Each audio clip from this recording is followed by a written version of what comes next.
जिनके 200 साल पूरे हुए हैं, वो एक सीनियर से मिलकर एक जूनियर को जैसे लगता है, वैसा आज मेरा मन है। काम तो एक ही है, सनातन धर्म की रक्षा। कभी कभी बोलने में एक बात रूढ़ हो जाती है जो विपरीत रहता है, लेकिन कहते दूसरी तरह से।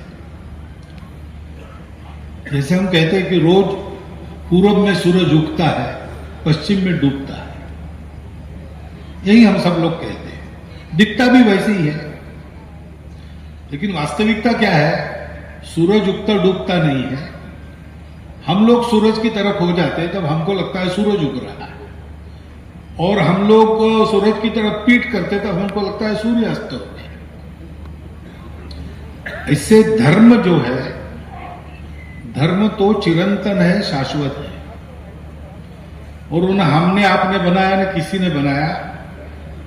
भगवान की इच्छा से सृष्टि बनी, सृष्टि का नियम साथ में आया, वही धर्म है। तो उसकी रक्षा करना, तो वो तो सुरक्षित है, उसकी रक्षा करना यानी उसकी ओर उन्मुख होना। धर्मो रक्षति रक्षिता। जो स्वयं धर्म से चलते हैं, धर्म उनकी रक्षा करता है। तो धर्म की रक्षा कहां करनी है? बाहर जाकर नहीं करनी है, स्वयं के आचरण में। जो धर्म है, धर्म करना है। तो धर्म करना यानी क्या करना? तो धर्म तो जोड़ता है, और जोड़कर सबको एक साथ उन्नत करता है। धर्म को यही कहा है, धारणात् धर्म इत्याहु धर्मो धारयते प्रजा। जितना कुछ बना है, जात हुआ है, जन्म हुआ है, वो सब उसकी धारणा करना, अंग्रेजी में कहते हैं सस्टेन करना, वो धर्म करता है। इसलिए वो जोड़ता है, बिखरने नहीं देता। तो हमको अपना जीवन भी जोड़ने वाला और लोगों में बिखराव न आने देने वाला ऐसा करना पड़ेगा। प्रारंभ स्वयं से करना पड़ेगा। मेरा शरीर, मेरा मन, मेरी बुद्धि, ये एक साथ चलते हैं कि नहीं? कई बार हम लोग बात करते हैं, बाद में फिर हो हल्ला होता है, तो हमको कहना पड़ता है नहीं, मुझे मेरे कहने का वो अर्थ नहीं था। वो अर्थ नहीं था तो कैसे कहा, क्यों कहा? तो इसका मतलब है कि विचार जो किया वो उसके साथ शब्दों का समन्वय नहीं है। तो इन तीनों को साथ में चलाना है, तो समन्वय का तत्व है आत्मा। आत्मानम रथिनम विद्धि। वो रथ का मालिक है। आत्मानम रथिनम विद्धि शरीरम रथमेव तु बुद्धिम तो सारथिम विद्धि। बुद्धि सारथ्य करती, ड्राइवर है, मालिक बताएगा वहां ले जाएगा गाड़ी, अपने मन से नहीं चलाएगा। और इंद्रियों को प्रकृति ने दिया है बाहर का दौड़, तो उसको रोकने का काम मन करता है। मन का लगाम बुद्धि के हाथ में होता है, और बुद्धि चलती है आत्मा के प्रकाश में, तब ये समन्वय हो पाता है। ऐसा समन्वय हो पाए, आत्मा का प्रकाश बुद्धि मन शरीर को मिले, इसलिए उपासना आवश्यक होती है। उपासना यानी पास बैठना।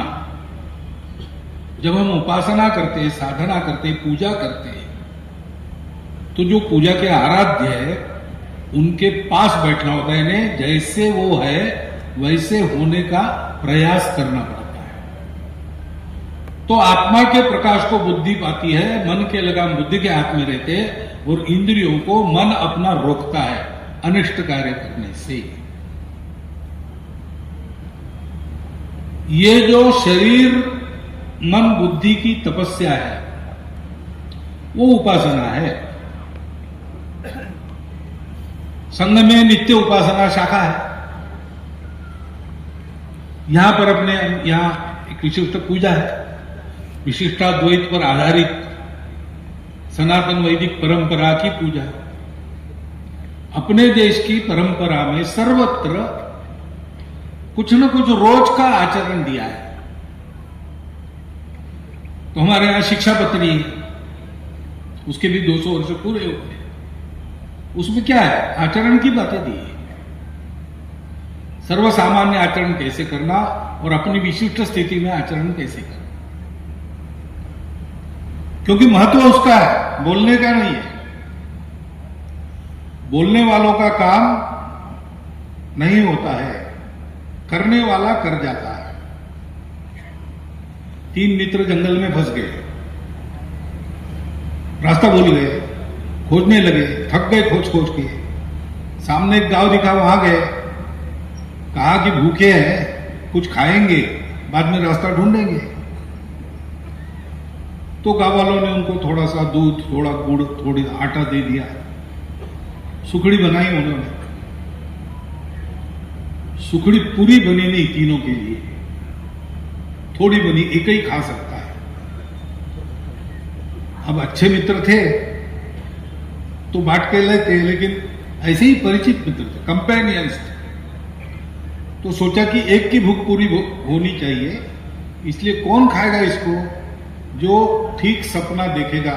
अभी भूखे सोते हैं, भूखे आदमी को सपने ज्यादा पड़ते हैं। तो ये सपना जो देखेगा, अपना अपना सपना बताना, जिसका सपना सबसे अच्छा वो सुखड़ी खाएगा। सो गए। थोड़ी देर के बाद एक ने सबको जगाया, अरे भाई मुझे सबसे अच्छा सपना आया। क्या सपना आया? मैं सपने में उठकर चला गया जंगल के बाहर एक शहर में।